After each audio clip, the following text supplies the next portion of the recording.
What if the most expensive part of your P0420 repair isn't actually broken?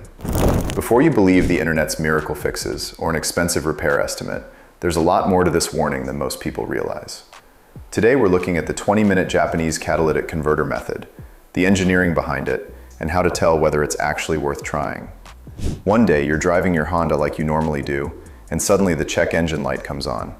You plug in a scan tool, and there it is. P0420. For a lot of drivers, that's the moment the panic starts. A quick search online usually leads to the same conclusion. Your catalytic converter has failed. And since replacing one can cost hundreds or even thousands of dollars, it's easy to expect the worst. But let me tell you what many Honda owners don't realize. That code doesn't automatically mean your catalytic converter is bad. So if P0420 doesn't always mean you need a brand new catalytic converter, what is your Honda actually trying to tell you? P0420 stands for Catalyst System Efficiency Below Threshold, Bank 1. In simple terms, your Honda's computer has detected that the emission system isn't cleaning exhaust gases as efficiently as it should. To figure that out, the computer constantly compares readings from two oxygen sensors. One is placed before the catalytic converter, and the other is after it. Under normal conditions, those sensors should show different patterns. If their readings start looking too similar, the computer assumes something in the system isn't working as expected and stores the P0420 code. Now notice one thing. The key word here is assumes. A worn catalytic converter is one possible cause, but it's far from the only one. A tired oxygen sensor, a small exhaust leak, or even fuel system issues can all trigger the same warning. That's why replacing the catalytic converter should never be your first step. The code is simply a warning that something needs attention, not a guaranteed diagnosis. But if the catalytic converter isn't always the problem, what exactly is it doing under your Honda?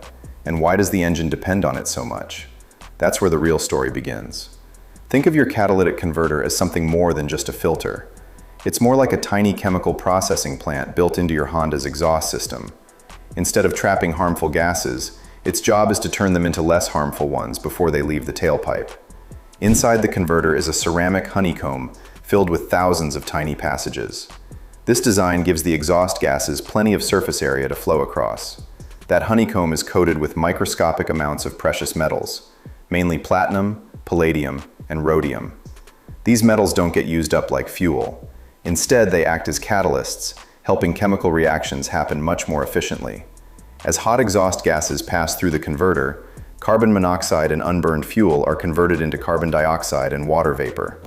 At the same time, harmful nitrogen oxides are broken down into nitrogen and oxygen. When everything is working properly, the catalytic converter can dramatically reduce the harmful emissions coming from your Honda. Now, if the converter gets incredibly hot every time you drive, why doesn't that heat simply burn away every problem on its own? Because heat is only part of the equation. A catalytic converter needs to reach a high operating temperature before it can work efficiently. But heat alone can't make those chemical reactions happen. The precious metals provide the surface where those reactions take place, while the engine also has to maintain the right balance of fuel and oxygen. So if the converter depends on the right temperature, the right chemistry, and accurate sensor readings, what actually causes it to lose that efficiency in the first place? In many cases, the catalytic converter isn't the part that caused the problem. It's often the part that ends up suffering because something else has already gone wrong. One common cause is an engine that's running too rich, meaning it's burning more fuel than it should. That extra fuel can make its way into the catalytic converter, creating excessive heat that can damage the ceramic honeycomb inside over time. Misfires can cause a similar problem. When a spark plug or ignition coil isn't working properly, some fuel leaves the engine unburned and enters the exhaust system. If that keeps happening, it puts a huge amount of stress on the catalytic converter. Another possible cause is oil consumption. If the engine is burning oil, tiny ash deposits can gradually coat the catalyst's precious metals. Over time, that makes it much harder for the converter to carry out the chemical reactions it's designed for. Even something as simple as frequent short trips can contribute to carbon buildup. That's because the converter doesn't always stay at its ideal operating temperature long enough to clean itself efficiently. But once that warning light comes on, it's easy to see why so many drivers start looking for a quick fix instead of the real cause. And that's exactly why so many miracle fixes have become popular. Replacing a catalytic converter can be expensive. A bottle of cleaner or an internet trick costs much less and promises an easy solution.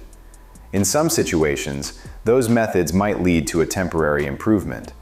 Sometimes the engine finally gets hot enough to burn off light carbon deposits, which can make the converter work a little better for a while. But if the converter has been damaged by repeated misfires, heavy oil contamination, or internal melting, no cleaner can reverse that kind of mechanical damage. The real solution is matching the fix to the actual problem, instead of assuming every P0420 code has the same cause. So with so many products and internet tricks claiming to clean a catalytic converter, which ones are actually backed by science, and which ones are nothing more than myths? However, if you're finding this breakdown helpful, take a second to like the video and subscribe to the channel. We make practical, research-backed car videos that help you understand what's really happening under the hood without all the guesswork. Now, let's separate the facts from the myths. Once that P0420 code appears, it's no surprise the internet is full of quick fixes that promise to make it disappear. There are more extreme suggestions, like pouring acetone or lacquer thinner into the fuel tank. The problem is, these methods don't all work the same way. In fact, some can create more problems than they solve. Even products designed to clean the fuel system, such as seafoam, can be useful in the right situation. But they aren't a repair for a catalytic converter that's already been physically damaged or heavily contaminated. As for the Italian tune-up, there is some science behind it. If the converter is dealing with light carbon buildup from repeated short trips, getting the engine fully up to operating temperature may help burn away some of those deposits. But if the catalyst has melted internally or has been coated with oil ash, extra heat alone won't reverse that kind of damage. So if most internet fixes have clear limitations, is there an approach that mechanics and engineers actually consider worthwhile? One option that gets more support than most generic fuel additives is a cleaner that contains polyethyramine, or PEA. Unlike many other detergents, PEA is thermally stable and is widely used in high-quality fuel system cleaners because it can help reduce stubborn combustion-related deposits. That said, it's important to keep your expectations realistic. A PEA-based cleaner isn't a replacement for a damaged catalytic converter.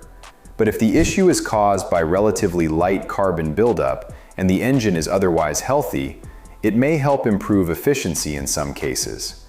That's why many technicians see it as a maintenance tool, not a miracle cure. That brings us to the method that's gained the most attention in recent years. The so-called 20-minute Japanese method, as many people online call it. So what exactly is it? And why do some people believe it works when so many other fixes fall short? Despite the name, this isn't an official Honda repair procedure or a documented service recommendation. The term Japanese method is simply a nickname that's become popular online for a driving routine based on real engine and emissions principles.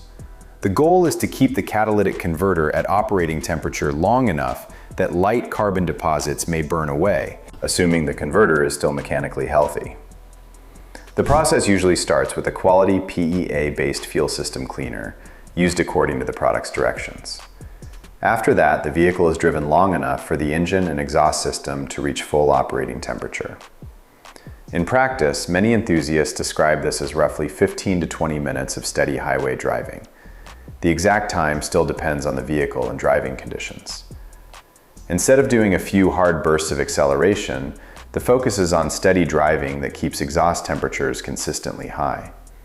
Some versions of the method also include periods of gentle engine braking.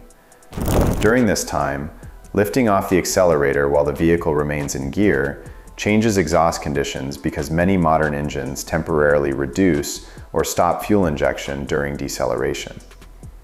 Some enthusiasts believe this can support normal catalyst operation, although it should be viewed as a small part of the overall driving routine rather than the reason it works. Still, before trying any cleaning method, there's one important question every Honda owner should answer first.